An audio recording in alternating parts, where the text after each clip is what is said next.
Solutions, and her and I have been working together and with a couple of you guys as well to build up the online PD platform in our very familiar HRM environment. And when we get in there today, it should look like a similar place that you would go for applying for jobs or for also looking up who has applied for a job you've posted. I don't know if we go in here for other things, but we are kind of ramping up this area in our HR department as well as our payroll department. So all things are becoming more systematic and connected.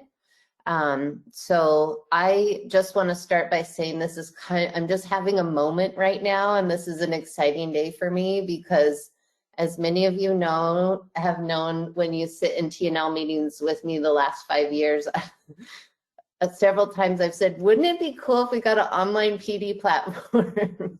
And so I'm just enjoying this moment. And what I'd ask that you guys do is, as we learn how to get in here and build up our PD offerings and our catalog, that you speak up and you ask questions, and I'll just be taking notes on anything that we see that could be better or questions that we have to address later. So I'm going to get out of the way and let Bree take us through a tour. So enjoy learning how to, as a director, use this platform to post your professional development online. Well, good morning. My name is Bree, and anytime you have questions about your professional development site, you are welcome to contact me directly, and I will help you navigate this new exciting adventure. This is your new PD site. Got the direct link down here, and I will work with Shelby on where we're going to kind of embed that within your district's website. I don't know where that is right now, so I'm working on that. But I'm gonna also teach you how to log in. But right now we're going to kind of go through the training of how to use the system. All of you have been given the role of instructor. That's a system role. And that role kind of gives you access to a lot of facets within the system. And today this is kind of our roadmap of what we're going to learn today. The first thing we're going to talk about is kind of registering as an instructor. You've been given the role, but we have to do a couple things with your account to follow some of the OSPI rules, because we want to be compliant with OSPI. And then we're going to go through the fun part, the meat and the nuts and bolts. So we're going to learn how to submit a clock hour proposal, and then some of the pieces that go along with being an instructor, viewing and printing reports, and some of the tools for like inviting and registering participants. We have some utilities that are available, so you can add seats to your course if you fill up and you want to add more seats, how to email participants that have registered to your course offerings. And then at the end of when your course is done, how do you verify attendance? So ultimately, we can award credits and add them to their transcripts. So that's kind of our roadmap. Along the way, because we're not in the same room and I can't really see you, you have permission to use the chat to ask questions or unmute yourself and just say a question out loud. We are recording the training today, so I will make that the training link video available to you so you can watch it later. And yes. Hey, it sounds like folks are not able to either hear or speak. I'm not sure. I'm seeing no audio for me in the chat. That means they need to maybe they need to call, they need to get connected. So let's see how we can help them. Sorry. Arnie made a good suggestion. Click on the gear icon upper right and check your mic settings. Is that working for anyone? That is a good suggestion. Audio is on.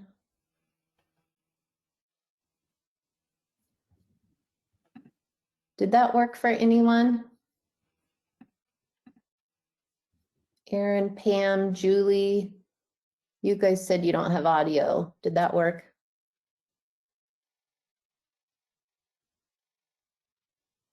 Arnie, I heard you. Click on the gear icon, they can also see a phone number they can call into. Yeah, that's the phone number. If they don't have audio, they won't hear you asking that question. So Exactly. type it. Yeah. Oh, I thought it was I can't speak like that type of No, audio. they can't can't hear us. hear at all. They're not connected to the audio. But they can call in the phone number to connect. This is Erin. I originally logged on with the web, couldn't hear anything, logged out, and I downloaded the app, and that works. So I don't know. I put that in the chat. I don't know if that would help. So we have two that are still not connected to the audio. Is that Pam and Julie?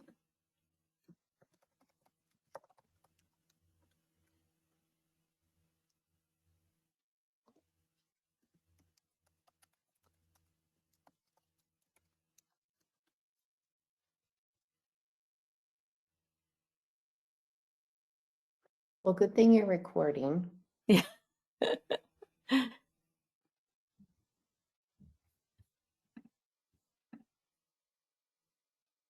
So Pam still can't hear. Sounds like everybody else is good. Okay. I can hear. Yes, yes, yes.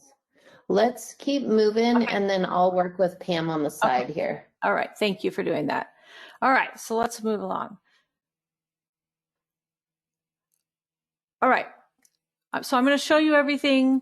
And I realize we really didn't we should have probably given everybody the information on how to log in beforehand. That's kind of an oversight, but we're going to talk about, so once you log into your account, we're going to have you go into My Records and you're going to register as an instructor. And it's really simple. So you go to My Records, personal information. I'm actually going to show you what that looks like. So when you're in your account, and this is what it looks like. This is the personal information. This is My Records. This is personal information. And your user account looks like this. It's going to show your name, your information, what your position type, your position, and what building you are assigned to. This is my fake account that I made for today. And there's this little box down here. We kind of hide it down here because we don't want everybody to be an instructor. And you're going to check that box and you're going to press save. And when you do that, it adds an additional tab to your account. And when you click on that tab, this is the instructor tab. And part of the WAC rules for being a clock hour provider are that instructors, yes. Here it is. It's on. It's okay. on. Okay. Thanks. All right. So part of the WAC rules for instructors are that we have to show that the instructor has, we'll go back to the slideshow and I'll tell you that instructors are qualified, and the actual WAC rules say all in-service instructors shall have academic or professional experience which specifically qualify them to conduct the in-service education program. So they have expertise in a particular content area, field, or occupation.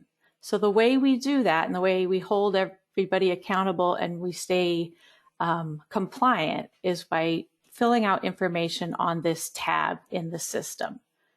And the key piece is really the biography field.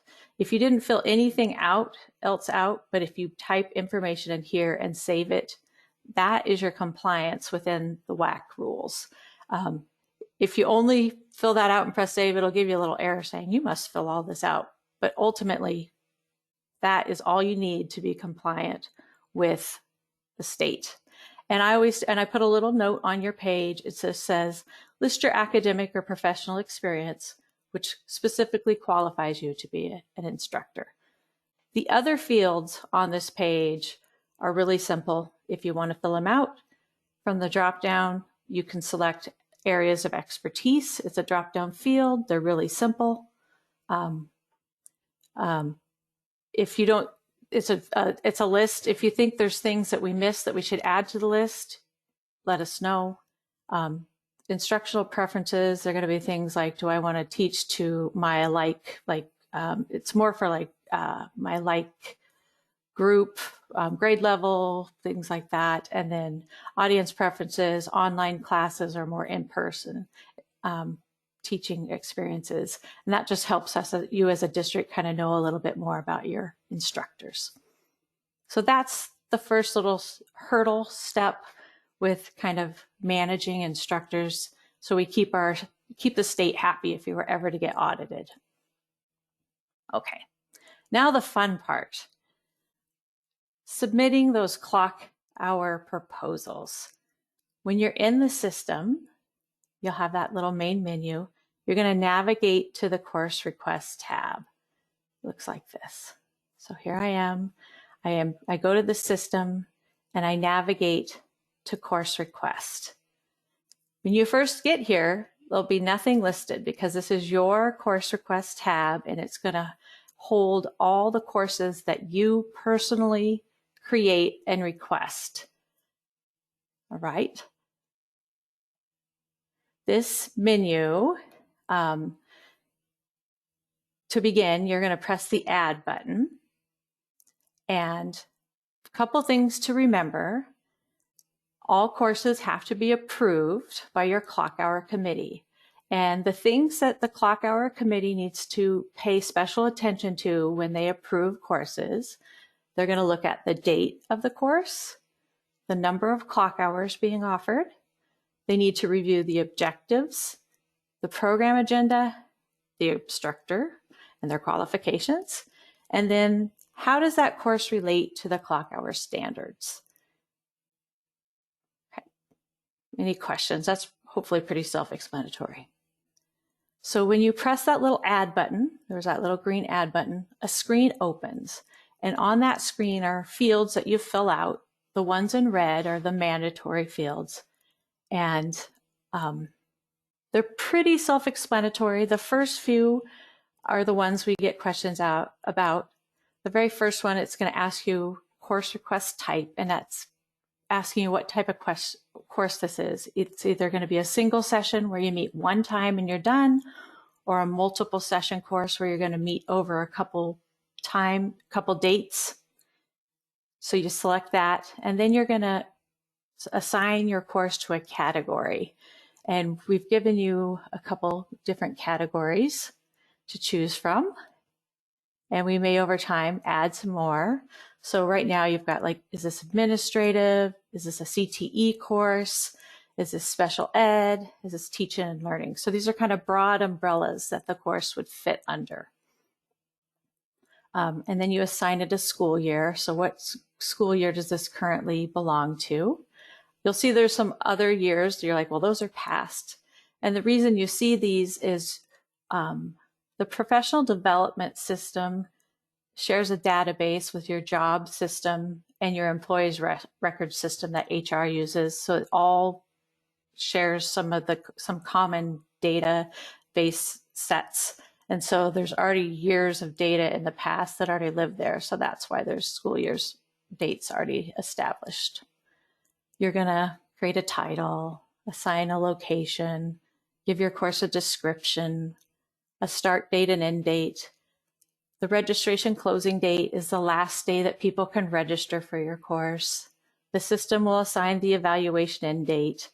You'll select an evaluation, and we created one based on, I know that Shelby collected questions, I think, last winter from you guys. So we took those and created an evaluation.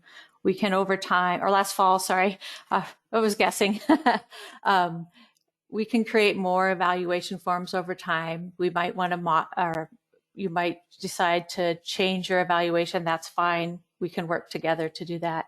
The system automatically will assign a course approval, but you can change a different one. That is something that HR needs to post the credits. It says to, which means current assignment, but you can go in and put something else in if you wanted. Like if it's a special ed class, you could change it to special education. I don't know why it's putting to. It's supposed to, that is current assignment, but right now it's showing to. And you're going to select who you are submitting kind of the proposal to. Right now, I've got 2 names that we've put in here that you can choose from. Over time, that may change. Whoever is creating the course, it'll by default, that name will be the one that shows. Right now, this is my test person for today's presentation. You're going to select who the lead instructor will be from the drop down. This is where your objectives will be written, and so on. This is the first big page of your proposal, and it's usually the most involved. And I like to always kind of give a couple tips when writing this page. It's a live web page, so I always tell people set aside about 30 minutes to complete this page, because you have to be able to complete it and press continue in order to save it and to get this recorded. And once you've gotten that far, you're good to go. You can continue and submit the other page or work on the other pages, or you can come back later and work on it because you've got a record once you've finished this first page. It's just, you can't like start this in the morning and leave the page open and expect, 3 or 4 hours later to come back and it'll still be here. I'm sure most of you do web online banking. If you log in, you're going to get timed out eventually. We do that for security reasons. You just can't have a live web page up forever and expect your data to stay there. Okay, let's go back to the slideshow. A couple other things I always like to point out. When you're writing your course objectives, it's always a best practice to write them in the form of what a participant will know or be able to do as a result of the training, not just what they're going to be doing. So that's that. Okay. Then after that first page is completed, you'll go to the second page where you're going to identify the criteria associated with your course. And criteria serves 2 purposes. The first, it allows participants to search for courses on the registration tab. And the second purpose is for the district. They can track and maintain data, run reports on those established criteria. One of those criteria that we're tracking is the state content standards. So in the WAC, when we're approving courses, one of those things that they wanted us as a provider was to show how a course relates to one or more of the state content standards. And so one of our criteria areas is just that. That's where we're going to tag and show which criteria standard it relates to. So we're using the criteria tab just to do that, and that'll be the one down here. You only have to select from the ones that are highlighted in red. This bottom one is optional, and over time we may set that up to if there's any special reports that you run as a district annually. A common example might be if you get Title IIA money that you have to track. It's a great way to quickly identify courses that are associated with those Title IIA funds. All right. Then you move on to the third tab, which is limits. This is an optional tab, but if there is some reason you wanted to set limits on a course, which would what that means is if you wanted to, if you put a limit up by a location, that would only allow people with the same limit the ability to register for a course. And in PD groups is the same idea. It sounds like someone might have a question about that because I hear noise in the background. in the beginning, I kind of caution districts about using limits because they can get a little confusing. I always say that's something to kind of save for later on.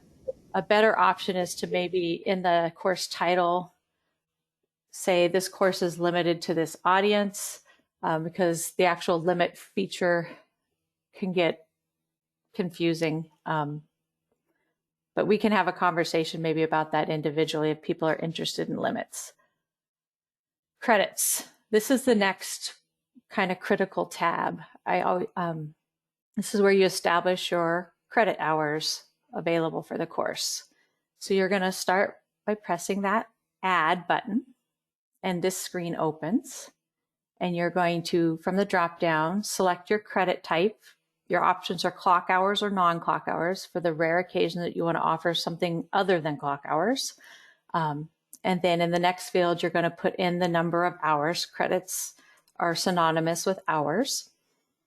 And then by default, it'll always say Yakima School District. And then you're going to press save. And then it'll look like this. You'll have your clock hours, the number, provider. This auto-populate is just something you're just going to ignore. Other states, they offer more than one credit type. And so they put in more than one record. And they wouldn't use the auto-populate because when an individual registers, the participant would have to choose between the credits. We want to make registration as simple and easy as possible for your staff. So we don't want them to have to make any choices. So the auto-populate means it just takes care of it and they don't have to think. So that's what that box is intended for. After that tab, you will come to the course materials tab, and this is where you'll upload your agenda. It's very simple. You'll press the browse button, which then will allow you to browse your computer and find your agenda. And once you find it, it'll be listed right here. You're going to press the upload button and it'll be listed down here. You have the option then if you want to click the little pencil and you can give it a description if you want and save it. It's pretty simple. Then you'll move on to course links. This is completely optional. You don't have to add any links. But if for some reason you want to share like a Google Doc or a YouTube video or any URLs that might be related to your course offering, you can go ahead and press add and then type in that URL. And if you want, add a description of the URL and save it, and that will be attached to your course offering, and participants will have quick access to that URL, and it'll kind of live and be nested with your course. And then the last section, which is another kind of critical section, is where you put the details of each session. If it's a single session, you're only going to do this once. But if it's a multi-session, you're going to add at least 2 sessions or as many as you need to for all the sessions related to your course. And then we do have another style of course, which is conferences, which is rarely used, which is just what it sounds like, conference. We've all been to them where you've got multiple tracks going on and sessions going on kind of at the same time. And I have very detailed descriptions on how to set those up that I can share with people. When adding a session, you'll look for the little new button and you'll click it and you'll go in and you'll enter the activity date, specific times, the specific room, your seat counts. You have the option to enter comments specific to that session, and you can assign additional instructors to your course. If it's a multi-session, after you've added the first session, we give you the opportunity to copy it so that you don't have to go to the, go and enter all that same information again. You'll just copy it and then edit the dates. So here's what it looks like. When you first add a session, this screen opens. It'll autofill the sequence and it'll autofill the activity as session 1. You have the ability to rename it anything you want. You'll put in the date, You'll have your start time, your end time. You can give the specific room location. If you need to set a minimum enrollment, you can. You're going to enter your seats available, and your seats remaining should be the same. You have a place to add activity comments that are for the participants. You can put PD comments, which are internal, just kind of for your information and the PD department's information. Whomever was selected as the lead instructor on the first section will by default be listed here as well. But you can also add additional instructors, and they'll have access to your course, and they can print reports, they can help verify attendance, they can do anything else an instructor can do once they're listed here. We also have this little checkbox for asynchronous sessions. So if participants are going to work on this session at their own pace and their own time, you can check this box. And when you do that, the start and end times aren't published. It happens. So we have that option. And then you save it, and the session will be listed like this. And like I said, if it's a multi-session, you have the ability to copy it and edit it. So that's how we add sessions and get those details. After you do that, that is how you complete a clock hour proposal. You can kind of arrow back and forth between all the tabs and make sure everything is exactly as you want it. And when you're ready, you would press the submit button. It's after that sessions tab. There's, I guess you could call it tab 8. And when you press this button, it's going to send an email to the PD manager letting them know that you've submitted a course and it's awaiting approval. So they can kind of let the clock hour committee know that this course is ready to be reviewed, and then they'll review it. And after a decision is made, you'll get an email back letting you know whether it's been approved or denied. If the course is approved, the status of your course will update to open, and it'll be immediately available to participants to start registering. So your course will be visible on the course registration page. So that's kind of how the process works. Questions about that? Oh, I see one about how are clock hours monitored for asynchronous sessions. So that kind of that is something how each district kind of sets their process for asynchronous sessions. And if you as a district want some practices, some best practices to follow, I can talk to you guys about that and share what other districts are doing. I'd be happy to kind of help with that. And then there's another question about who's approving the courses. I'm going to let Shelby kind of maybe answer that question. Sure. So right now, when you guys are developing the courses, we just submit them, and then we have to have like a systems administrator approving, correct, Bree? At some point, there's like this kind of funnel everything goes through, and we hit submit and approve. Is that correct? So we have one person who'll get the notification, and we have it set up, and then they can let your group, they will actually press the approve or deny button, but typically that person can let your committee know that there's courses that have come through, and then you guys as a district can decide how you're going to review them. And then once the decision's made, that person will come back and press the approve deny button. And what I remember in our conversations, and Erin, feel free to chime in here, but Erin, Will, Andy, and I met, it was really about like making sure the clock hour part of it was kosher. Yes. So that we weren't approving a bunch of things that were going into our system that hadn't been done correctly. Yes. And so that was kind of where we wanted to create that little checkpoint to approve, not so much like, is it a good course or not, Yeah. right? Like it was more about just making sure we had our clock hour system kind of dialed. Yep. Checking to make sure the hours and the sessions all aligned. And yes. Okay. So right now I have myself and Aaron, but historically there has been a clock hour committee. So we can add a couple more people there if we need, and then they would meet in kind of a regular round of approval like they have in the past. And so we would kind of continue past practice there. Thoughts, ideas, love it, hate it, other ideas?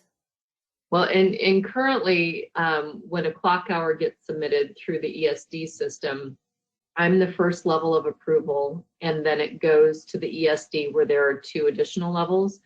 So the process that we had talked through when Shelby, Andy, Will, and I met, we would follow a similar process where it would go through kind of those steps. One of the other requirements that the state has is that we meet on a regular basis as a clock hour committee to review course evaluations, to make sure that, you know, the things that we're approving are in alignment with the objectives of the course, and that feedback is aligned from the participants. So we had developed a process that would mirror what the state is asking for. And this is, I mean, my MTSS brain kind of turns on here where this becomes data that we could be reviewing as a team as well. Yes. To look at our course offerings building the capacity that we need to implement or to meet our goals and implement our programming. And then on the flip side, is our audience or our users getting what they need? What's the data saying from the course evals? So that committee could be doing that first lens and kind of looking at what's working, what's not for PD in our system. But then they could bring kind of a summary to TNL or MTSS and say, we are offering all this PD, and here's what the data says from our users.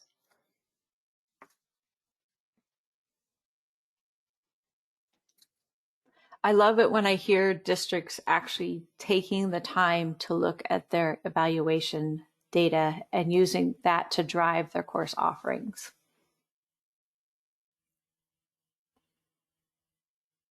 Because that's the way the system should work. Other questions, you guys?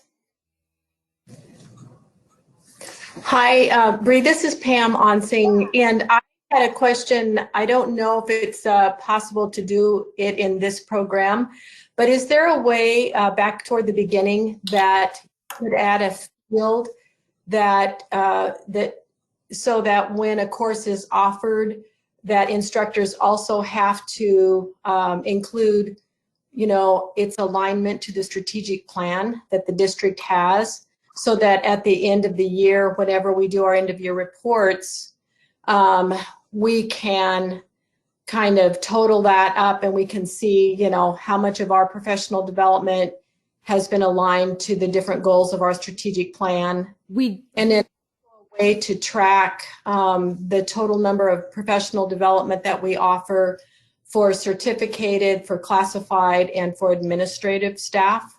Yes. So we are tracking your target audience by level. So we have certificated and all that. And we did include your strategic plan goals as criteria options to track. So we did include that. When we get you in to the system, take a look at the criteria and see if that's adequate. And because we can add additional criteria, and we can add in the drop-down fields, any of those. If there's stuff missing, let us know, because we can build upon those. So that's really good question. But when you get to tabs, pay special attention to the tab 2 of the course request, because that's where we track that data when we're doing exactly what you're asking. Okay, does that make sense? on this. I don't have data on this one, but let me go and shadow Shelby. Or I guess I can be in as me. I'll see. On this tab here. So we put in, oh, I have to be, I'm not a real user. I have to shadow Shelby, sorry. I should know better.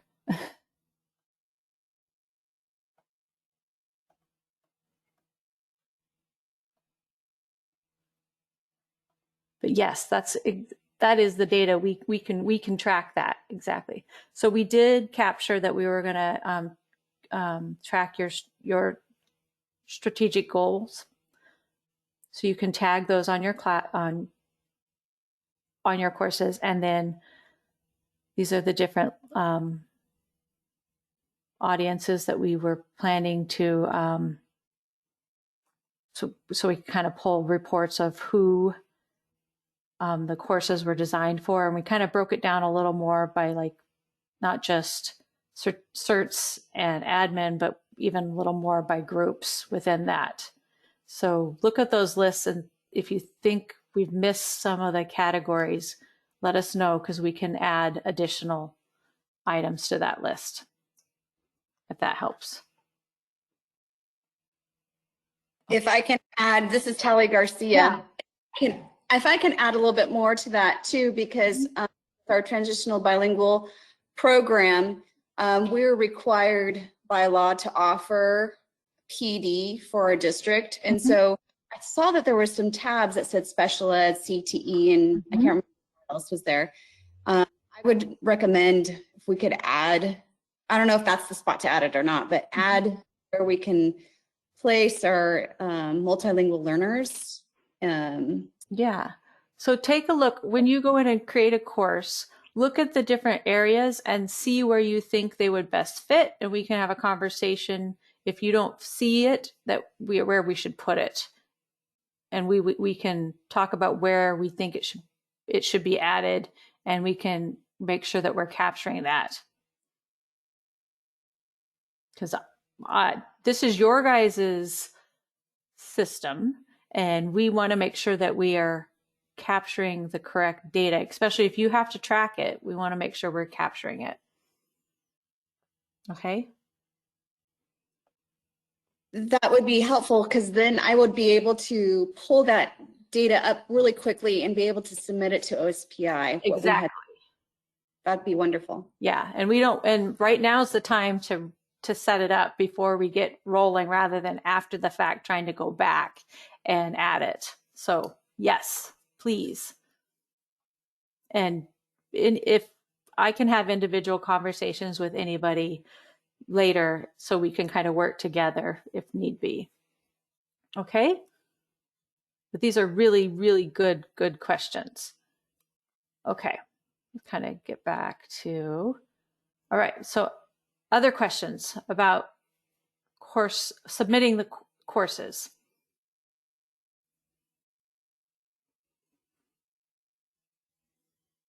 Okay, so after you submit your course, it's going to bump you back to that main course request menu, and you'll see your course listed down below. And then as you continue to add courses, it'll grow. You'll see the status of the course. When you first create a course, the status is pending. When you submit a course, it's review.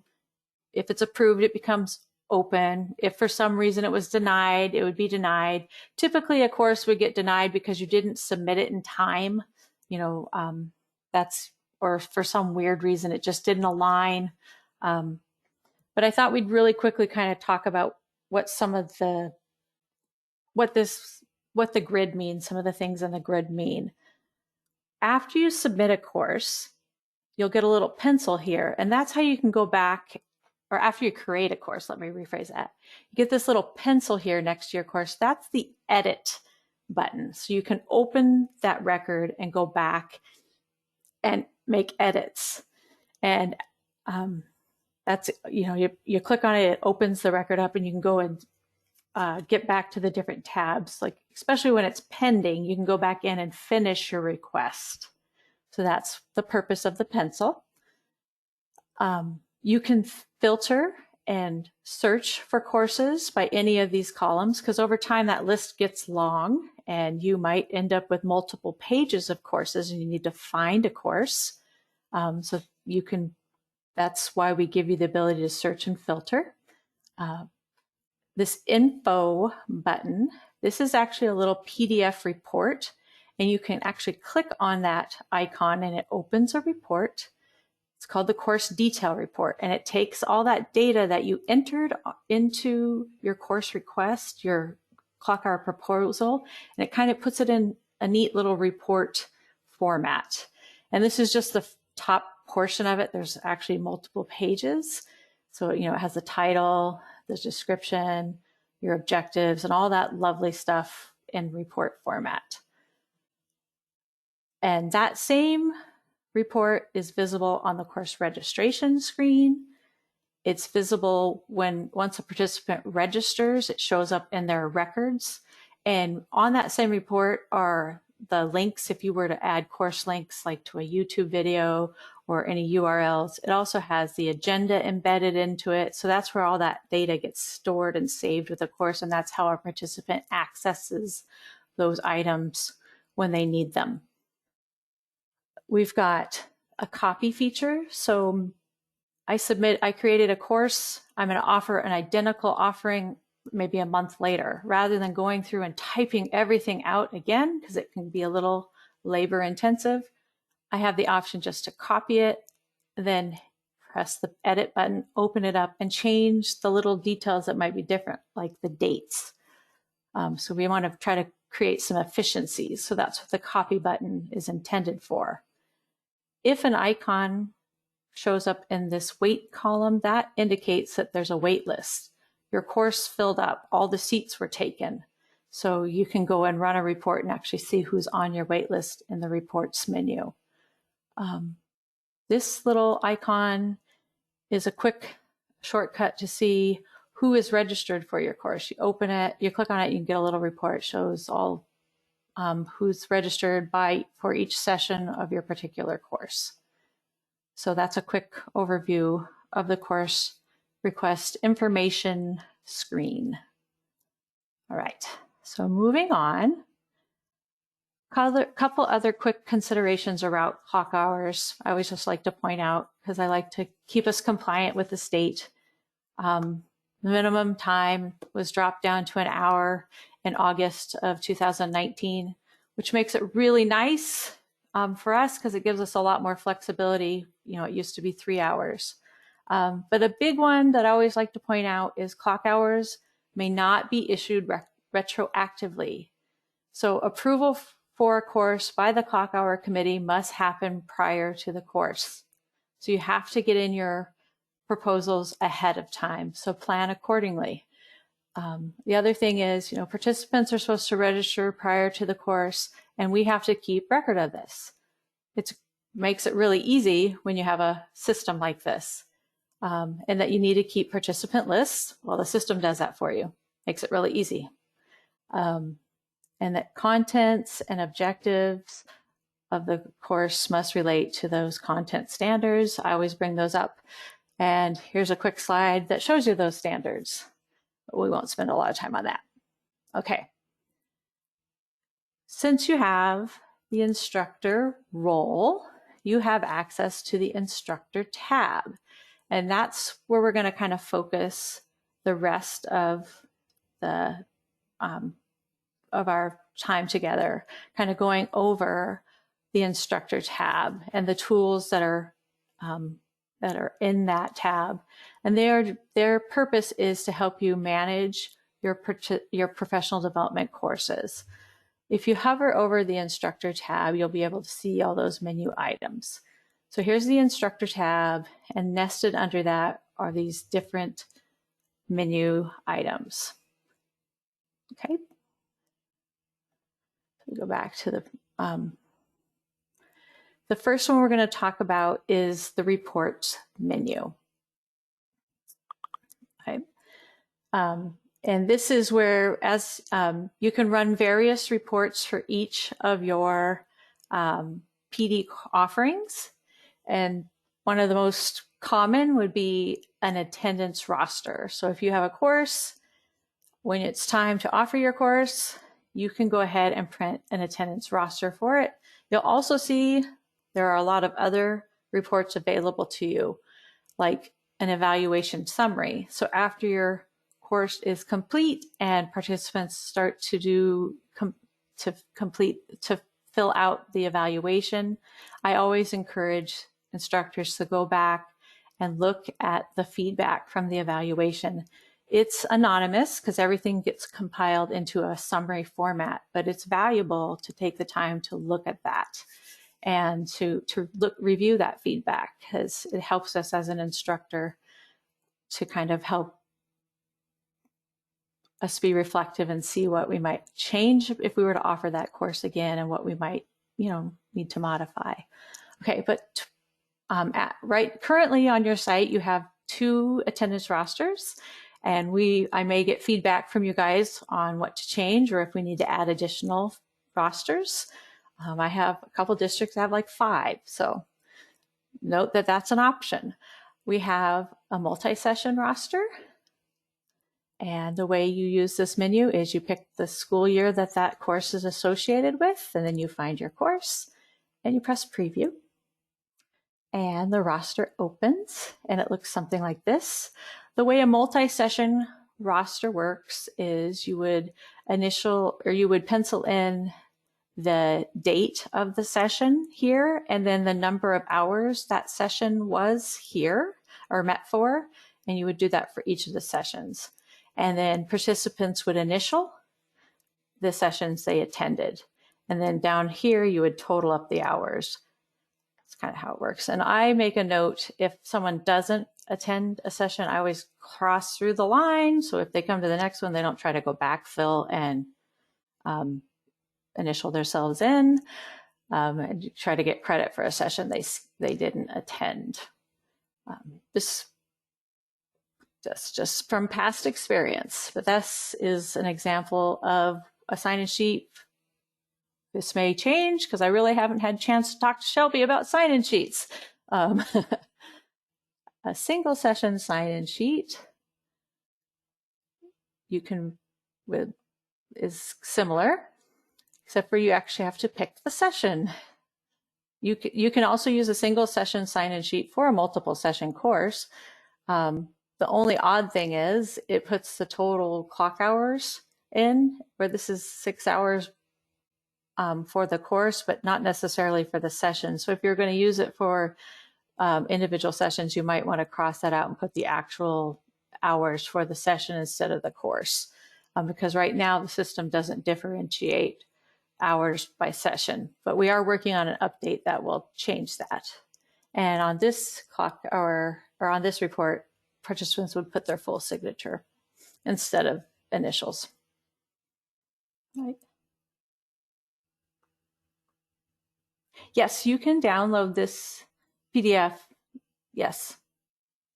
I usually print these for signatures, but you guys can come up with your own process and do whatever you need. I see some people talking about, can we download the PDF and upload their signatures? Yes, or you can print. Either way, I have districts kind of come up with their own process and do both. It's, as a district, you guys set your process. I just show you where the tools are. You guys come up with your workflow. But that is reports. And like I said, we can come up with other reports as you guys get comfortable and learn your system. This menu can expand and grow. You'll see there you can get registered students, there's wait lists, and so on. Let me close a few things just because my menu, I get a little out of control here over time. Okay. We have another tool available to you called the Invite Register Cancel tool. I'm going to show you this one. This one is actually found under the management menu. Most of you will only see this part, nothing below, based on your the roles you've been given. And this tool can be used four different ways. It can be used to invite participants to your courses, so it's kind of like an advertisement, but it also can be used to register participants that just can't quite seem to figure it out themselves. Since part of the rules is participants need to register, and we need them registered in order to award credits, you can come here and help them with it.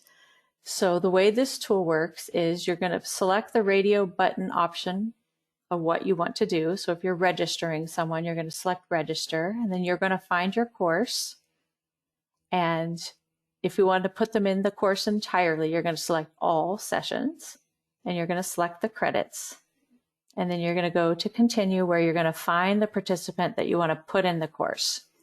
So what might happen is you have someone show up at your course that wasn't registered, but in order to provide them with credit, or to award them credit, they have to be in the course. So this is the tool that we would use to get them in course. And say the registration date has passed, so they physically can't register anymore.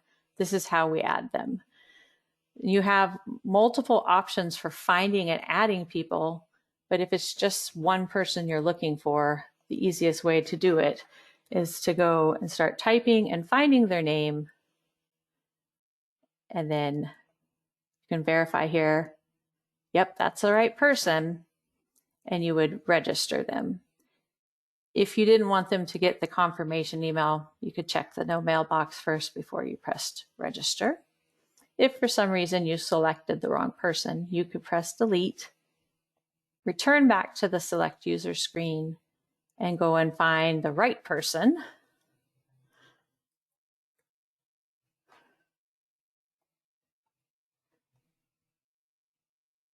And then register. I'm not really going to register anybody, but that's kind of the purpose of that tool. And I had said there was other purposes. You could also use this tool to cancel someone's registration, or if for some reason you needed to cancel your course entirely, that's the other purposes of this tool.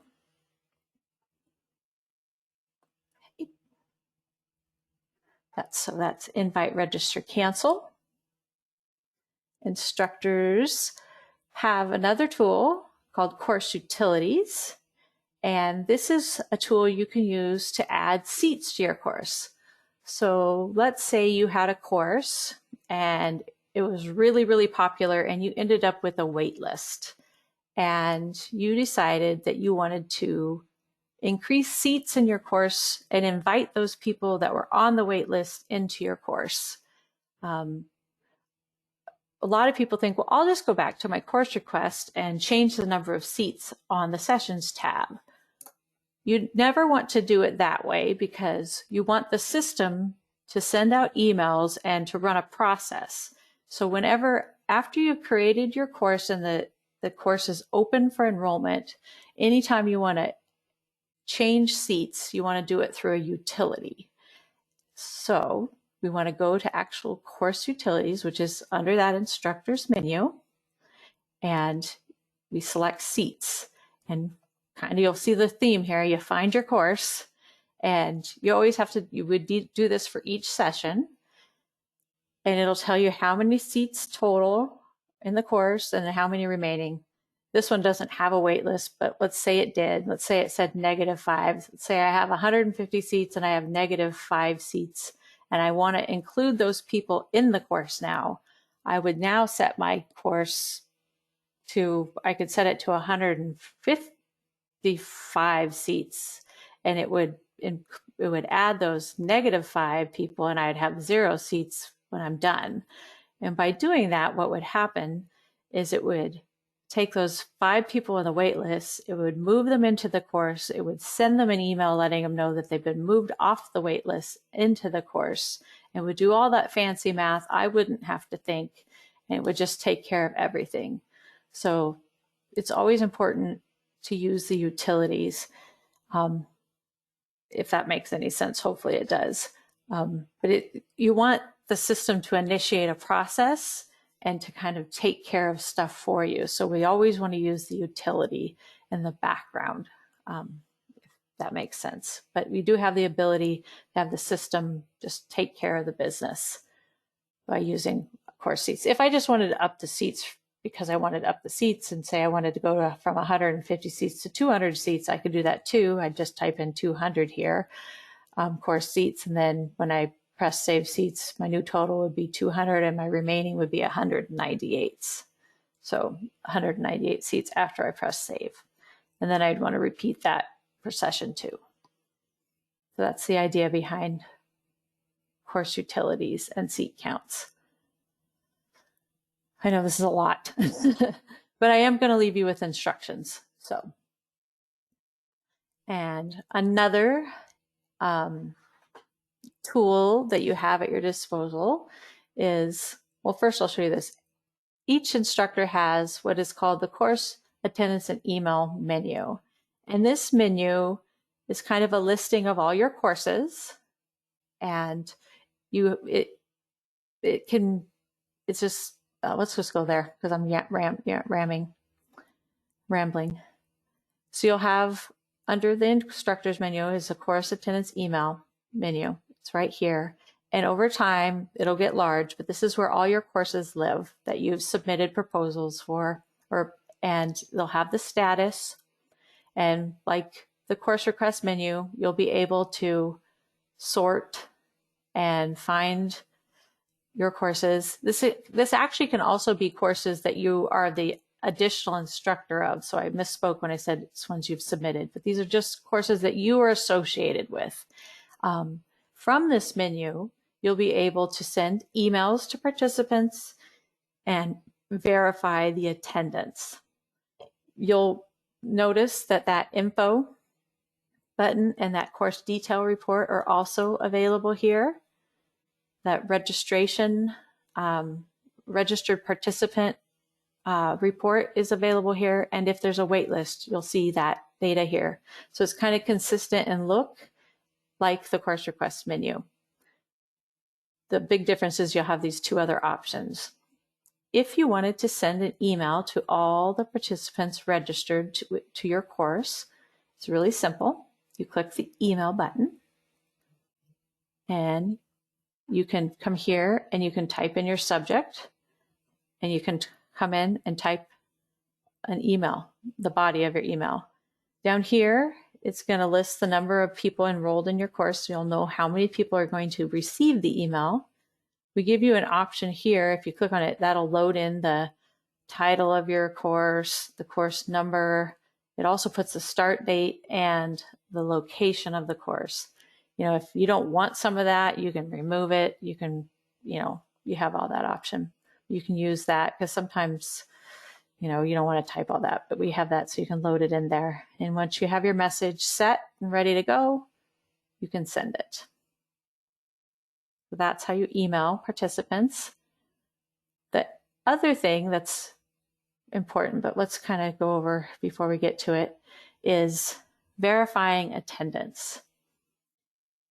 The way it works is I suggest you take your attendance roster, and I always like to look it over and total up my hours, and I compare it to the grading screen, which I'm going to show you in just a minute. Something to consider. Instructors can receive clock hours if they register and sign the attendance roster as well. The only time that they cannot receive clock hours is if they're the only participant, because they can't, if that makes sense. You can't create a PD course just for yourself and expect to get clock hours. So you can't be the instructor and only participant and receive clock hours. That is an actual rule. But if you're instructing a course for other people, you can receive the clock hours. So I always say, so review your sign-in sheet. If someone came to the course, but they didn't register, use that invite register tool, get them added, especially in the beginning when you're first starting out, because we like to extend a little grace to our to our staff because it's difficult navigating a new system.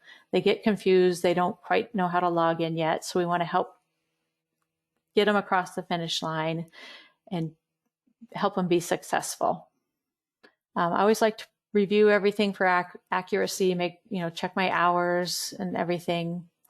And then I go and I verify attendance. And then when I'm done, I send any supporting documentation off to my PD, teaching and learning office, whoever's going to be kind of holding on to stuff for posterity, so that they can then work on that prompt awarding of the clock hours. So let's go back to the screen. So how do I do that? I've got this lovely grade column. I come in here and I click on it. And this is after my course is done. And this is not a very good example. And soon I'll hide this paid column. You'll come in here, and the first thing to do, I've got instructions on the screen, is you're going to press mark all complete, and you'll do that. And it's going to update the screen, and it's going to give everybody the maximum hours earned. And then you're going to go in and edit your exceptions. So if anybody didn't attend, so like they were a no-show or they didn't earn the maximum amount of hours, you would edit their individual record. And my system's being a little slow. So right now, because I didn't actually mark everybody complete, I can't change this, but my options typically are V for verified. So once I mark everybody complete, it makes everybody V for verified. I could change this to no show. So if they didn't actually come, and it would change the credits to 0. Or maybe after I pressed mark everybody complete, it would make everybody 6. I could change it to 3 because they only came for 3 hours. And I might put a comment in, they only attended 1 day. And you would go through and do all those steps. And after I do that and I get everybody the way I want it, the final option would be to press grading complete.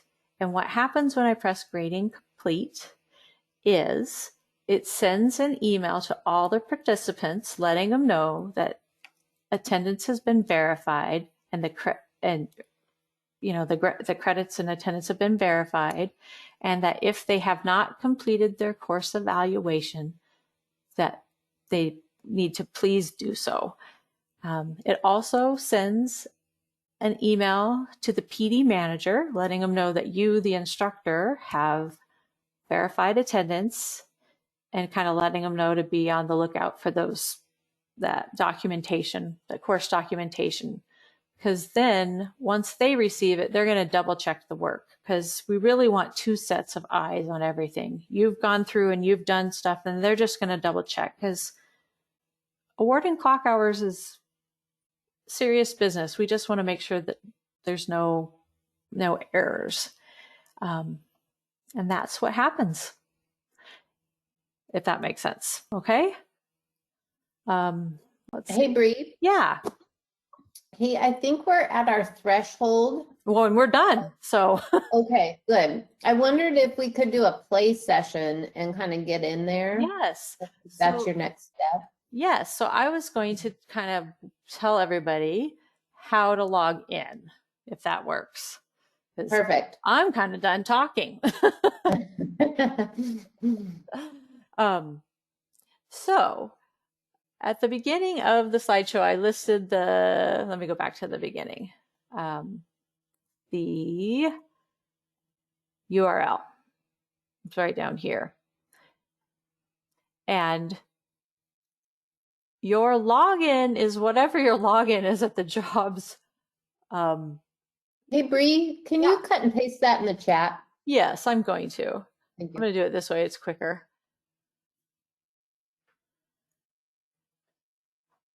I just have to get my chat so I can, it's weird. So there it is. Couldn't reach it.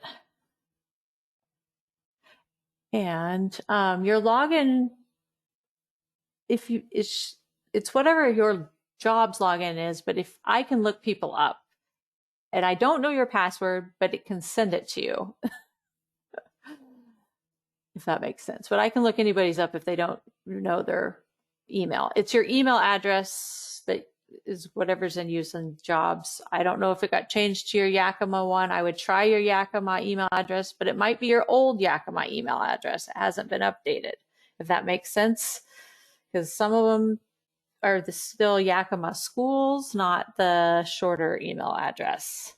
So if anybody needs me to look up theirs, just shout it out and I'll type their name in here and tell you what your email address is.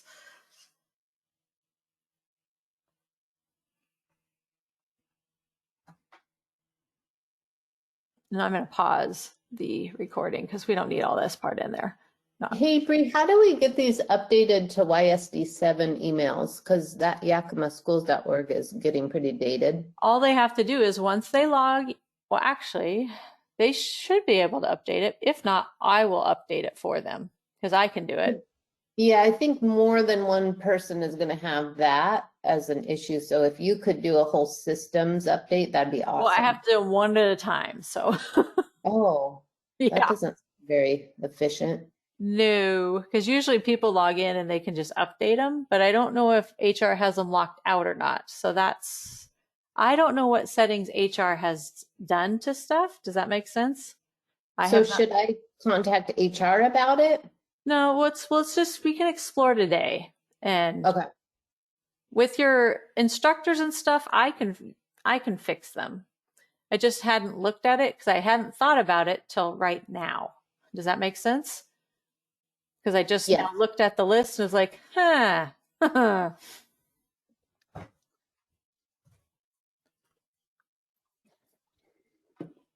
But when you guys log in, you'll want to go,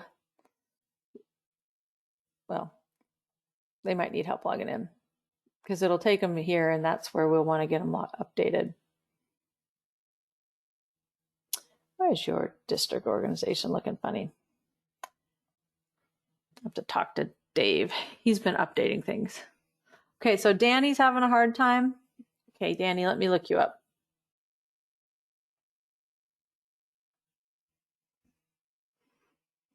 Oh, okay, Danny. Let's see.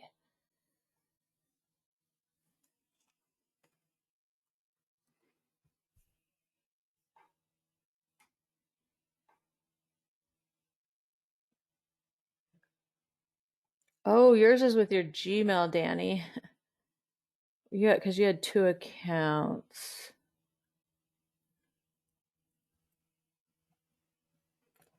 So Danny, you want to use this one. So Bree, were these originally set by an original like job application? Yep.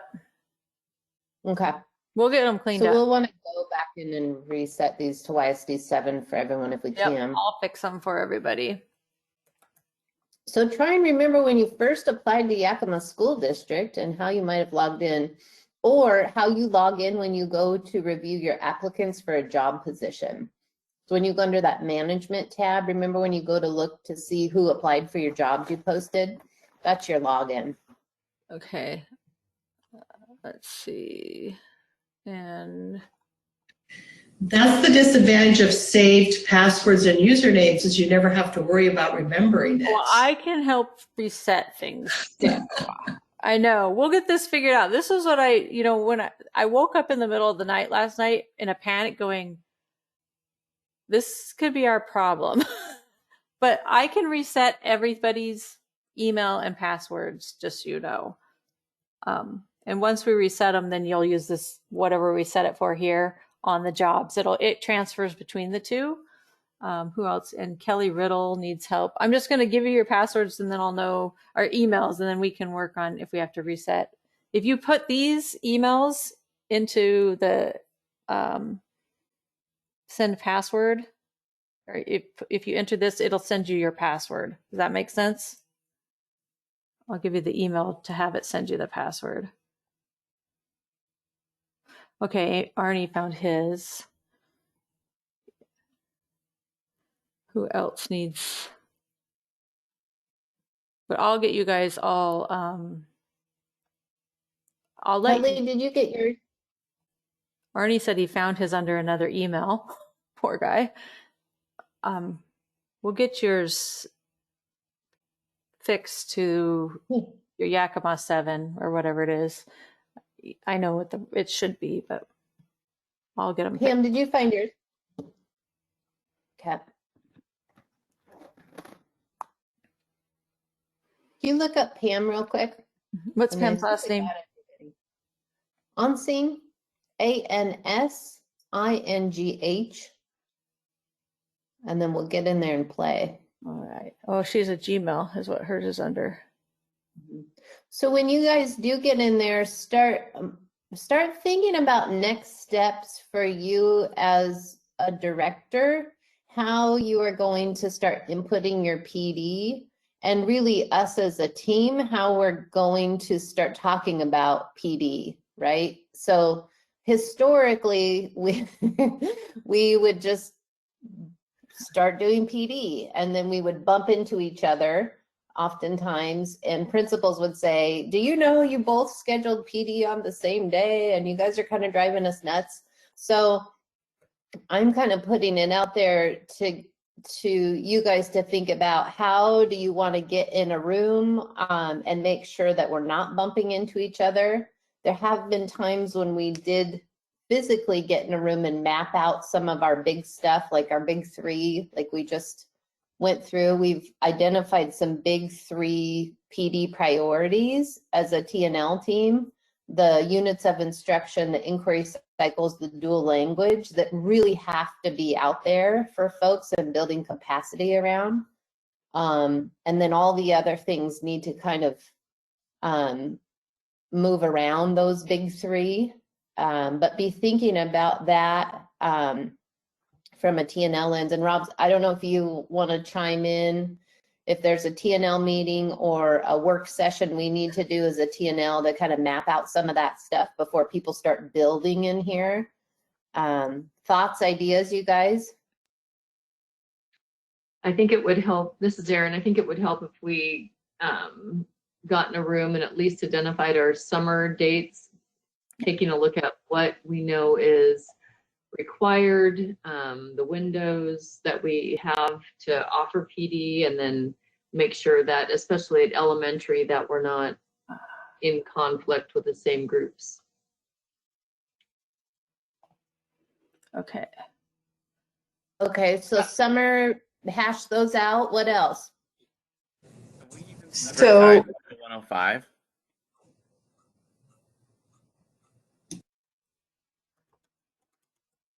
Say that again, Sean. Did we sever ties with 105 yet? Or we're just doubling down on work because this is twice as much work at the moment then? We'll be transferring our clock hour system from using the ESD to our own system. Staff, if they sign up for an ESD training, will still and can still use the ESD for other offerings though. When's that transition happen? As soon as we would need to make sure our staff knows how to access all of the PD opportunities on this. So I don't know if we have a go live date for all YSD staff yet. Shelby? June, and this week you guys get trained. TOSAs and office support staff get trained this week. Teachers will be on a rolling training in May, principals in April. So we'll have everybody trained or at least exposed by May. And then I'll offer some May and or June and August kind of refreshers, reboots for people who missed it. So go live in June. Hey Bree, this is Erin again. I'm Yeah. logged in. Yeah. I don't see where I can access the system. I just see the regular HRM. Did I give you guys the right URL?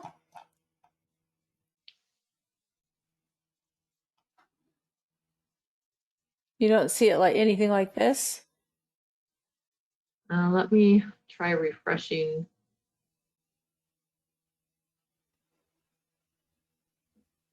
Because you have master access.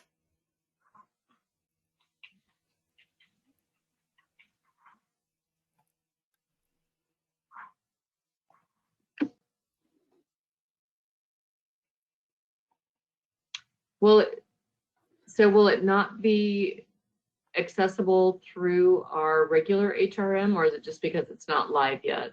It's live. But I mean live from our other HRM portal. It's its own portal. But so they're two different websites. There isn't anything to toggle from. I haven't connected it, so it's going to be Yakima with the word ProDev, then myschooldata.net. I haven't put a link from like the job application over, but it's I don't have it. I have it kind of hidden from those sites right now. Okay. You're ready to go live. Does that make sense? Yeah. It's a live active site. I just don't have it public. Is that, I guess, would be a better term. Does that make sense? I don't know. When we're ready, we can have it. We can put like a link wherever you want. I just didn't want it linked up for the world to see until you guys were ready for it to be public. I don't know if I'm being clear. So what can we practice in here, Bree? Pardon? What would you like us to go in and practice on right now? You can do it. You get to do what you want. It's yours. So, if you guys want to create course requests, you can. If you want them to be practice ones, like people, you guys can go ahead and make practice courses right now, and then we can practice one. Yeah. We can nitro them when you're ready to go live. I can kind of delete everything and reset the counter. Does that make sense? Let's practice one and then we'll delete them. They'll just be mock-up ones to play first. So those of you that can get in, go ahead and make some practice courses, and then we'll erase them all and reset the counter and start over. Hey, Shelby, just FYI, I actually went on the PD calendar for next year that we were using and plugged in the elementary and secondary principal cadres. So I don't know if anyone else has kind of done that, but you know, we could also look at that. The Google one, Pam? Yeah, the one that we use for just our regular calendar stuff. Correct. Yeah. So the Google one, I think, will become like this catalog here. I don't know what you guys think, but we can, when we all get together and plan PD, we can take those dates that you have on there and make sure they're in here as a PD series for principals. Because don't you think they should be getting clock hours for that capacity? Yeah, okay, yeah, cool. they are eligible, and also we should be giving our leadership team time clock hours. Anything that we are, you know, offering to our administrators or classified, certificated, whatever. But I just wanted to put that out there in case other people had used that calendar for next year too. I tried this year, but it kept getting deleted, so I gave up. And nobody else was adding stuff, so I was like, okay, I'm just going to focus on getting the online catalog built.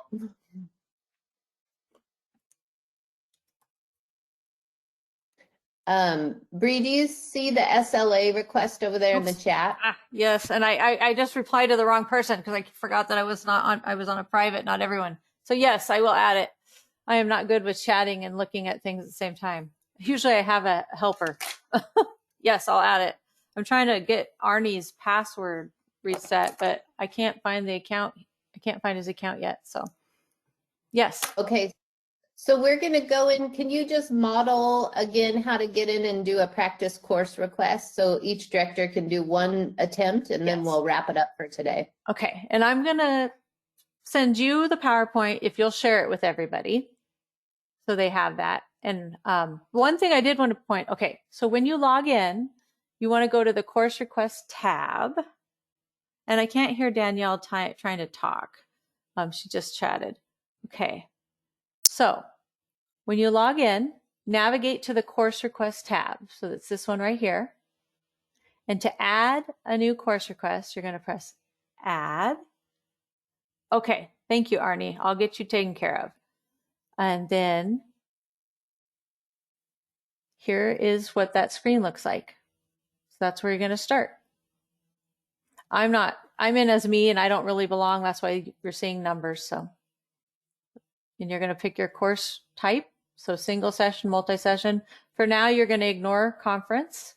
Offsite, this is if you were adding kind of, offsite is for if you're kind of linking up to a offering that's somewhere else, basically. It's kind of a go-between. So if you're partnering with another organization. But so for most of your courses are going to be single session or multiple sessions. You're going to pick your category type. That's your umbrella of what this course best fits under, and then your school year, and go from there. And that should get you guys started. Under that instructor menu, there is resources. Just to quickly point out, these are printed or print step-by-step directions. So if you need help on the course request, you can click on this and open it, and it's going to give you a little more help on how to complete that course request, just so you know. Okay, so log in, navigate to course request. And those that are having troubles logging in, I will keep working on your accounts. And I put my personal email in the chat, so feel free to email me directly with questions, especially with logging into your account, and we'll get that all figured out today so that you have access. Okay? Hey, Brianna, I have a question on, I adding a course location. Yes. Can you add virtual to that list of? Absolutely. Okay, thank you. It'll be there in a few minutes. Okay. See, these are the things I need your eyes on, because, we were adding stuff, but when you look at something for a long time, you just miss stuff because you've been staring at it for 3 months. So we need feedback from you guys. So thank you. And I appreciate you guys because, like I said, we've been looking at it too long, so we start to miss things. Thank you for your time. I greatly appreciate it. And please don't hesitate to email me with questions, thoughts, feedback, and this will be fun, this journey, and remember that the site is kind of a living, breathing entity, so it can evolve over time and grow and become better. So we need your input. So thank you. Thanks, Bree, for walking us through this. We can stay in here and just keep learning if you want. If you have gotten what you need, you're welcome to step out. It sounds like we're going to do a little bit of PD mapping in May as a TNL team, so making sure some of those big rocks get priority. And then by then we'll have more time in here just to think through how we might put our courses in here. Know that you could start building out some of your course proposals and your PD opportunities. Like Pam, you could put your principal cadre in here, and then we could make it go live later, right? Once you figure out the dates and tweak things and stuff. So don't hesitate to start building in here. If you see things that don't look quite right, or you want some additional things added, just email Bree and I, and we can just add and tweak as we go along. The only other thing too is if you want just a one-on-one time, like you've mapped out your PD for 21, 22, and you just want some support in the room, Bree and I could sit with you and we could just input your PD for the whole year or for the fall and really get that all dialed and ready to go so you feel confident you're doing it right. So think about how you want this to go for yourself and your programming. And then we'll also work together at TNL to make sure we're not bumping into each other and this goes as smoothly as possible. If you hear of anybody that's not getting trained or didn't get access to training, just let me know. I'm trying to make sure everybody gets that first round of awareness and first level of experience with it. It so far seems pretty intuitive once you get in there and do it a couple times. So I'm not super worried about people, but just be honest and let me know what you guys need. Any last questions or thoughts for Bree and I or each other? So I use this quite a bit as a principal, and I train my office manager to do it. And once you go through and do it once or twice, it becomes pretty, you can do it pretty quickly, and your office manager can do it pretty quickly as well. And so it doesn't take much to become pretty proficient at it. Thank you for sharing that. And your support staff meets this Wednesday afternoon, so you could hop in with them as a team and kind of play around with it and get to know it.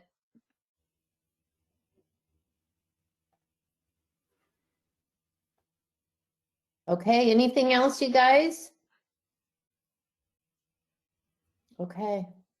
Can you mic on and let us know if you want to stay and play, or if folks are done, you're done? Anybody want to stay and play and go through it once with Bree and I before our time's up? Pam has her hand, literally has her hand raised. All right, Pam's gonna stay and play. Anybody else want to stay and play? We still have a half hour if you want to stay and play. Okay. If not, we'll see you later, guys. Thanks for coming. Shelby, I don't want to take away from anyone else's time, but I still have not been able to get in, even with the. Here, stay here with Bree and I, and we'll try one more time. Okay.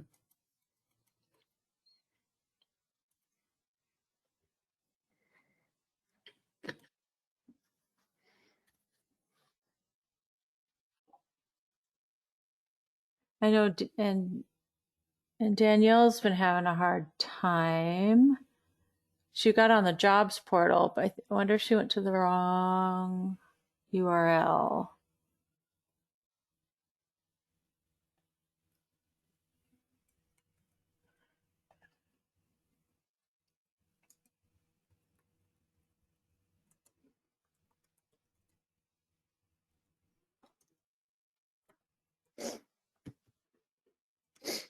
Okay.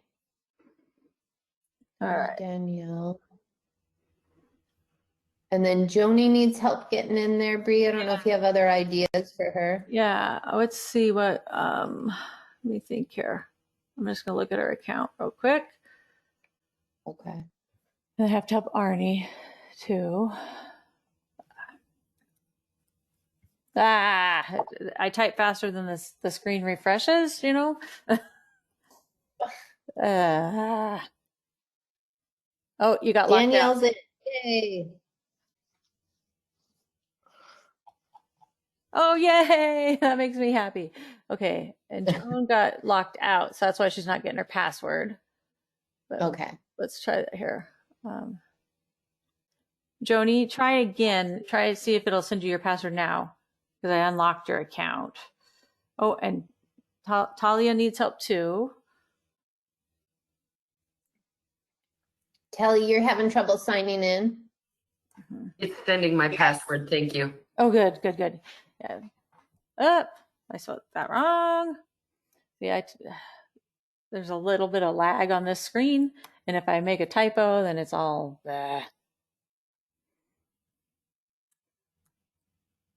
Garcia. Oh, not the Telly. Come on.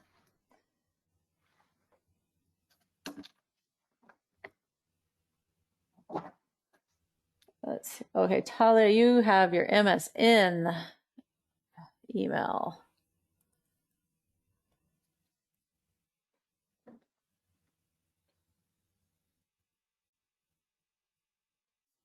So before the other trainings, Shelby, we'll figure out who the users are supposed to be there, and we'll get their emails kind of cleaned up beforehand. Yeah, it would be those same users that pop up, but we just have to switch their emails to ysd7.org. Yeah, that'll help. We'll get them all cleaned up first. Isn't it always last name, first name? Am I saying that right, you guys? Yeah, last name, first name, and then ysd7.org. Yeah, I'll get everybody's cleaned up. We have our list of instructors that you sent, so we'll just get everybody cleaned up. Okay, so Pam, you want to tell us how you want to play in here? What do you think? Oh, I got to do Right now, I'm just going in the course request and trying to do the elementary principals cadre for next year. And then I'm going to look on my phone calendar on the PD part and try to pick up all those dates that I had entered on there, I guess. And then you can do it as like a series, then they just have to apply one time. That's awesome. Okay, cool. Yeah, I think so. And because I have all the dates and the times that I met with the advisory for next year, and they, kind of agreed upon the dates and times. So that's why I thought I should probably put on there. And when you said advisory, is that the principals kind of advise it? Right on. Who are your advisors? Oh, there's several of them. I've got like 6 and 7 for each entry and secondary. Nice. So do you want me to continue working on that and then actually trying to submit today? And then yeah, try and put one in there and see how it goes. And then you're welcome to submit. And then we'll do a practice run with yours, because it's kind of a tried and true thing, right? Like, okay. Yeah, let's give it a go and see how it goes. Arnie, what are you going to work on?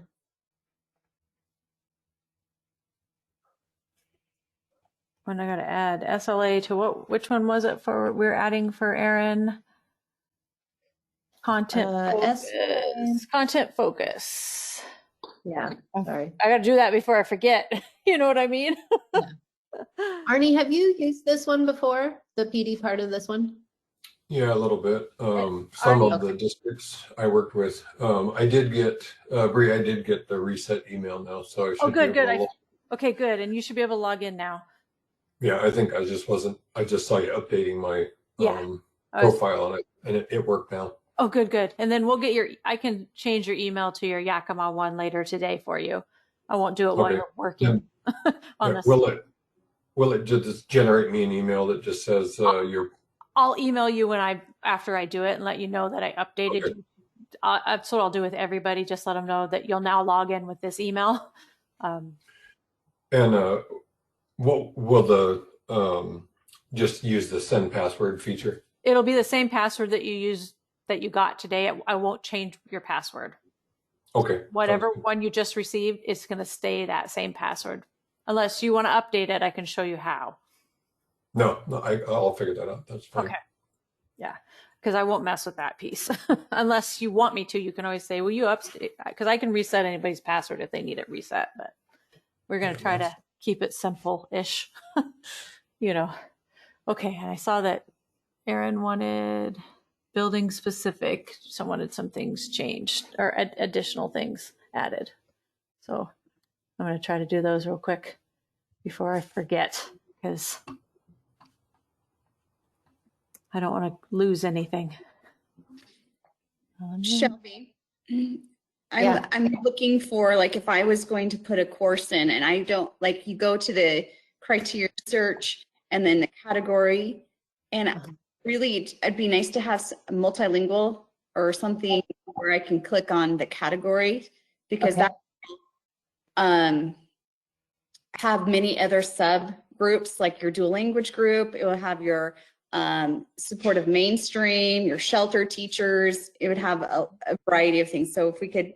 Are you catching that, Bree? Hold on, let me finish typing this and then I'll give you my full ears. Okay. Okay, so Bree will fix that once you're ready, Bree. Yes. Okay, now I'm ready to listen. So on criteria, what should she want? Multilingual education. Do you want to make a separate category? Is that what we want? Yeah, because we don't have any of those categories don't fall under what we do. Sure. So we're going to add an additional category, and you want it called multilingual. Mm-hmm. Okay. Yeah, multilingual education. that would be really helpful because that would fall with many other different categories of dual language, early exit, a bunch. So and then you can give me the list of sub criteria. Yeah. Perfect. I'll get the main criteria built and then, or header, and then I'll go add that, and then we can start building the sub criteria. Give me a few minutes. Perfect. Just have to remember.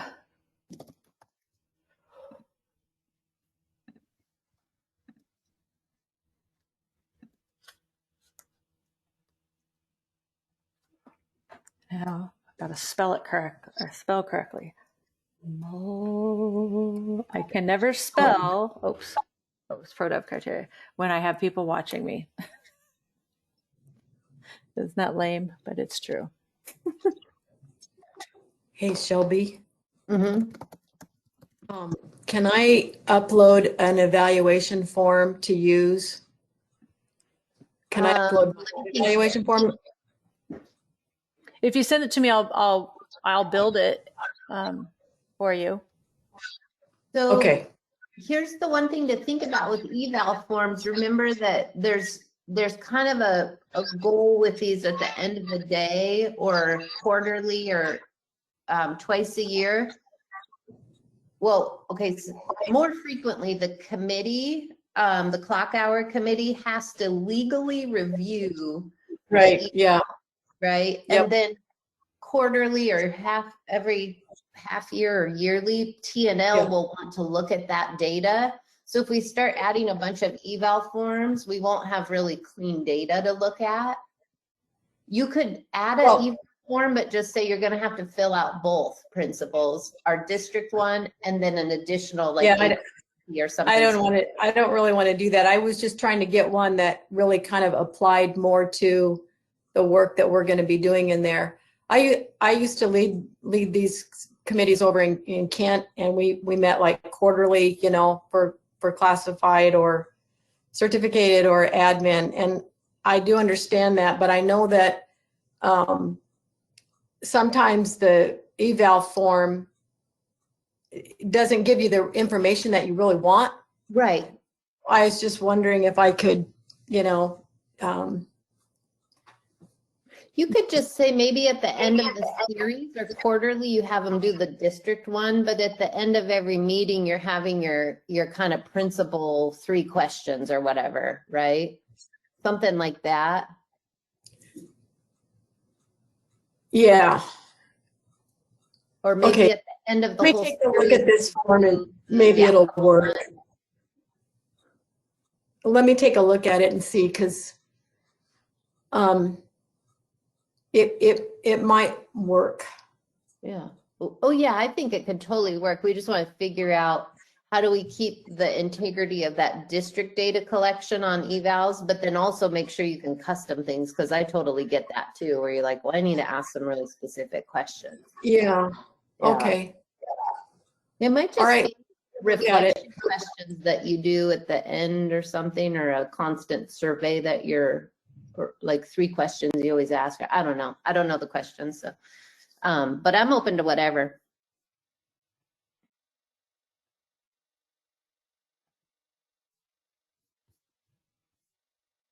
Tally, are you getting what you need? I've just got one more thing. Yeah. As I to this. Keep going. I'm looking at the content focus, and if we could add dual language to that list. Oh, sure. Helpful. And then I noticed that we had English language learners, and I know it's the lingo has changed. Let's change it. Multilingual language learners. Yep. Dual language. I can't spell language. You know, Shelby, another thing to think about as we get more and more expanding, you know, getting more intentional with our instruction for ELs. I noticed that you have the target audience and it says teachers. We're not going to do this right now because we're not there yet, but it'd be nice to add sheltered instruction teachers eventually, but we're still in the process of trying to identify who those teachers are and intentionally place our students in those specific classrooms. So we're not quite there yet, but I know this will be evolving. Eventually, I'd like to see that. That's the vision. I like to see identify those shelter teachers so we can hone in on PD on that group of teachers. Which one did you want changed? It was under, you wanted, Content focus, you wanted dual language. I added that one. What was the one you wanted updated? English language learners? Yeah. Okay. And just, yeah, multilingual learners. Yep. Perfect. The other part is just down the road. We'll just. Yeah, these can be added at any time. So. Perfect. Very easy. And then when you're ready to start telling me bilingual education criteria, I can start adding them. Okay, where would that fall under? It's going to be its own criteria. Remember, we're going to add our new one because you said multilingual education. You wanted a new criteria of its own, and you were going to give me sub criteria. I thought that's what we just talked about. Right, I'm trying to see it on here. Oh, it's not there yet till I start adding things. Oh. Because I need to add things for it to show up. Does that make sense? Okay. So those are just like descriptor words that describing multilingual education. Yeah, yeah. So it'll be next to. Right now, I can reorder them on the screen, but at the moment, it's next to the AWSP criterion. But I can shift it over wherever. But for the moment, it's going to be to the right of it. Until we decide what order we want them to show up for sure on the screen. But I just, if you have one, just so I can populate it. Show it up. We'll add dual language. Okay. Can't type. It's one of those days. And then we can add, we could add more to that too eventually. Yeah. I see. Okay. I just have to get like one added. And then I think I can get it to show up on the screen. I think that's all I have to do. We'll go to my one that's already open. Well, this is a different one, but there. So. Oh, that's awesome. Yes, that's great. I'll put a not applicable because if it's not applicable, because sometimes the course would not be a multilingual education course. So people need to be able to choose that this isn't one. So on some courses, does that make sense? Because if it's, once I add a criterion and it's in red, you have to select something. That's the way it works. So so I'll go put that one in there too. But yeah, and then we can those can be reordered to whatever order you guys want them on that screen. But yeah, you just have to get one thing in there for it to show up. Kind of fun. Yeah, that's wonderful.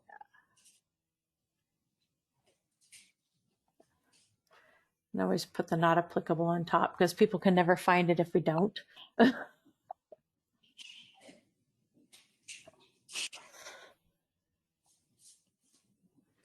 There we go. Now we're starting, or, it's always kind of fun to get things started.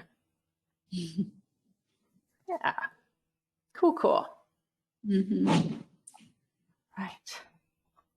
And if you guys see stuff that's still missing, it's just a quick email to Bree and I, and we can just kind of keep updating as we go. But I'm super excited. I don't know if anybody else is, but I'm very excited. Well, you see how easy it is to add something. It just takes seconds to modify, to change things. Like if you see a misspelling, I'm really good with math and science. Spelling is not my area of expertise. I can find a typo in code, but I might not see the word grade spelled wrong. That's just how my brain works. So just so you know, it's really embarrassing. I'm married to an English teacher though, so thank goodness. Your site's looking really pretty. I like your colors. I do too. I want to put our people on our banner though. Yes, You know we- how there's Yes. the people. Yes, we need your people because right now that's your HR banner. And I hate, we need some, you need some like, yeah, we just I need, just set a series of 1, 2, 3, 4, 5. I'll make a banner and send it to you. I got pictures of our people. I keep trying to figure out how to hide it and I haven't been successful. Or can we put our other Yakima banner in there? Here, I'll send it to you. This is really our Yakima banner. Yeah, send it to me and I can do that, I'm sure. Okay, here it is. I got it on my desktop because I was just building our website for MTSS. Okay, here it is. Yeah. Ready? Yeah. We have an MTSS website, you guys. Ooh. It's so beautiful. I don't know if you had a chance to check out the dual language website too. It's What? You Send me guys are the just doing so much cool stuff right now over in Yakima. Very exciting. We have Yeah. amazing directors. So Okay. I'm going to head. I really appreciate Shelby you leading the way on this. Definitely is needed.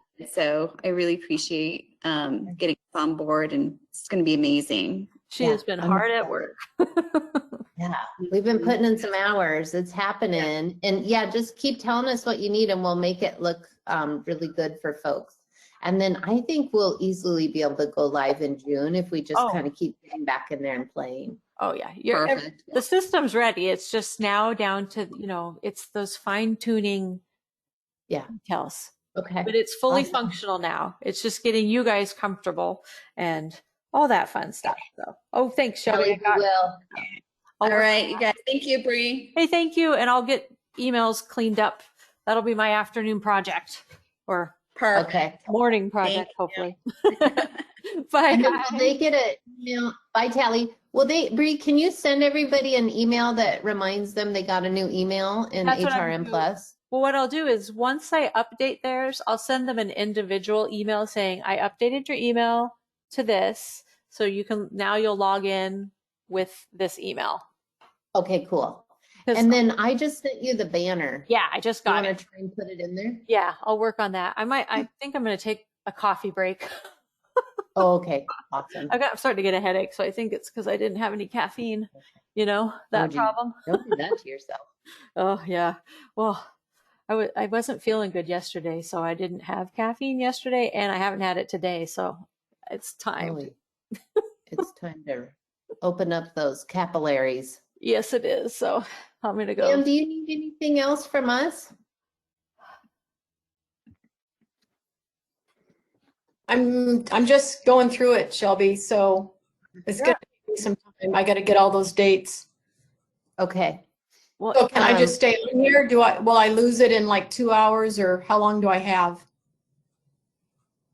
Does it go away, Bree? no, if she's working I'm on not it? going to delete anything until we go live, And if you want this course to stay, I can keep it.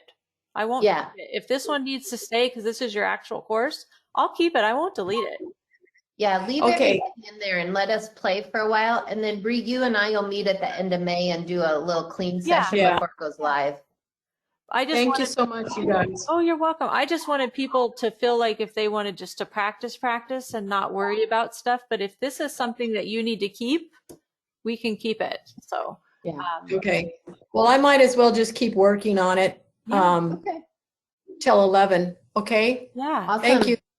Thank Good you. to see you guys. Thank you. Take care. Well, Bye, everybody. bye.